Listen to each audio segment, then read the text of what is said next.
नमस्कार, मी अमिता. तुम्ही पाहत आहात E6 टीव्ही मराठी. अभिनेते महेश मांजरेकर यांनी मुंबईच्या सद्यस्थितीवर आणि महाराष्ट्रातील राजकारणावर गंभीर प्रश्न उपस्थित केले आहेत. त्यांनी सध्याच्या राजकीय युतीला कॅप्शन आणि कन्फ्युजनची युती असे संबोधत नेत्यांवर केवळ मालकाचे ऐकण्याचा आरोप केला आहे. देवेंद्र फडणवीस यांनी पूर्वी अजित पवारांवर केलेल्या भ्रष्टाचाराचा आरोपाचा उल्लेख करत आता ते पुरावे का देत नाहीत असा सवाल मांजरेकरांनी केला. मुंबई महानगरपालिकेत 3 लाख कोटींच्या भ्रष्टाचाराच्या आरोपांवर प्रश्नचिन्ह उपस्थित करत त्यांनी 50 खोके म्हणजे 50 कोटी रुपये आणि 40 आमदारांसाठी 2000 कोटी रुपये कुठून आले याबाबत स्पष्टीकरण मागितले. 3 वर्षांपासून महानगरपालिकेच्या निवडणुका न झाल्याने मुंबई धोक्यात होती का असा विचार मांजरेकरांनी मांडला. एक मुंबईकर म्हणून घराबाहेर पडताना त्यांना लाज वाटते, कारण आजच्या वायू गुणवत्ता निर्देशांक 183 पर्यंत पोहोचला आहे. नियोजन शून्य विकास आणि वाढत्या प्रदूषणामुळे शहराचा भविष्य धोक्यात असल्याची चिंता त्यांनी व्यक्त केली.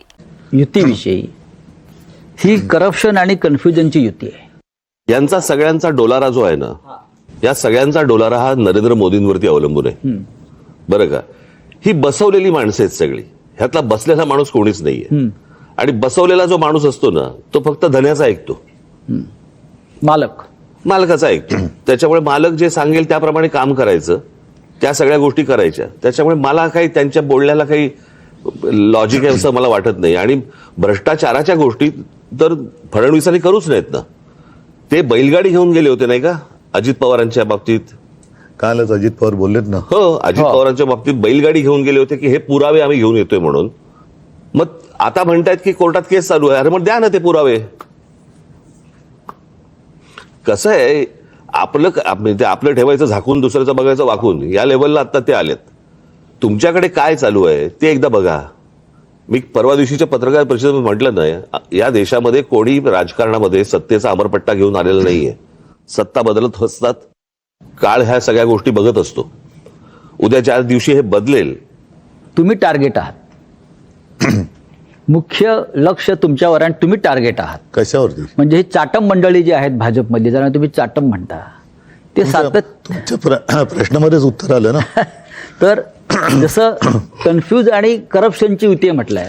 नाही, करप्शन त्यांचं म्हणणं की अनेक वर्ष आपली सत्ता आहे आणि त्याच्यामध्ये सहभागी होते. होय. नाही, माझ्या मनामध्ये असा प्रश्न आहे की त्यांनी असा आरोप केलाय की 3 लाख कोटीचा भ्रष्टाचार झाला. महापालिकेत एवढे पैसे असतात? नाही, मी सांगतो. आणि जर एवढे पैसे असतील तर मग हे आमदार 50-50 कोटीला का पळून गेले?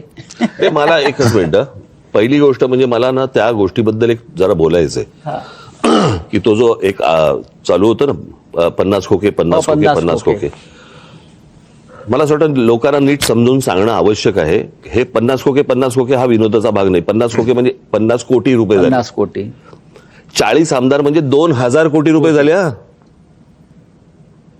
म्हणजे 40 आमदारांचे 2000 कोटी हे कुठून आले, कसे आले? भ्रष्टाचारातून, घोटाळ्यातून. बरोबर की नाही? म्हणजे बँकेतनं लोन तर थोडं नव्हतं ना घेतलं. त्याच्यामुळे कुठच्या भ्रष्टाचाराबद्दल कोणी काय बोलावं?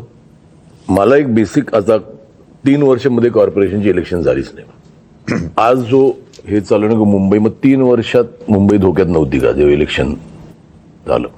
माझे एक मुंबईकर म्हणून मी आज जेव्हा घरातनं बाहेर पडतो ना, तर मला खरं सांगू तर मला लाज वाटते की माझी मुलं ह्या शहरात वाढणार आहेत. मी काही गोष्टी रेग्युलरली फॉलो करतो. आजचा एअर क्वालिटी इंडेक्स 183 आहे. ज्याचा आज मी भोगतोय.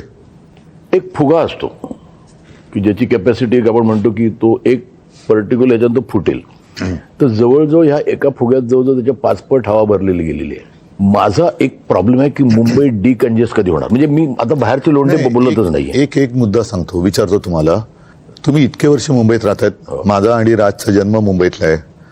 आज जेवढं प्रदूषण दिसतंय, हवेचा जो काही निर्देशांक वगैरे म्हणतोय प्रदूषणाचा, हा एवढा खराब कधी झाला होता का? ह्याचं कारण असं की आता यांची जी काय होर्डिंग्स लागलेत, विकासाची गती नाहीये, यांची विनाशाची गती आहे. नियोजन शून्य विकास हे याचं कारण आहे. कारण तुम्ही जे म्हणताय ना, एक तर आओ जाओ घर तुम्हाला, इथूनच पहिली सुरुवात होते. त्याच्यानंतर साधारणतः आपल्याला नेमकं आज हवंय काय? आज जर का तुम्ही पाहिलं तर सगळीकडे रस्ते खोदलेत, जिथे जाऊ तिकडे रस्ते खोदलेत, मोठमोठ्या इमारती उभ्या राहिलेल्या आहेत. विकासाच्या नावाने मेट्रो असेल, काही ठिकाणी पूल असेल, हवेत. पण ते एका वेळेला सगळं तुम्ही काढलंय आणि त्यावेळेला मुंबईच्या खर्चाचा ताळमेळ हा बसवला गेला पाहिजे. मी मुंबईकर म्हणून मी तुम्ही म्हणतो, आपण सगळेच मुंबईकर आहोत. तुम्ही जो कर भरता त्याच्या समोर तुम्हाला काय मिळतं? प्रदूषण. म्हणजे विकास तुमच्याकडे काय फार मोठा रस्ता आम्ही छान केलाय, सरळ तुमच्या घरापासून हॉस्पिटलमध्ये जातो रस्ता, याला मी विकास नाही म्हणत. हॉस्पिटल कमीत कमी असणं आणि आयुष्य चांगलं असणं हा विकास पाहिजे. माझं तर म्हणणं आहे, विकास नको आता. नाही, मुंबई हे पुढच्या बातमीसाठी पाहत रहा E6 TV मराठी.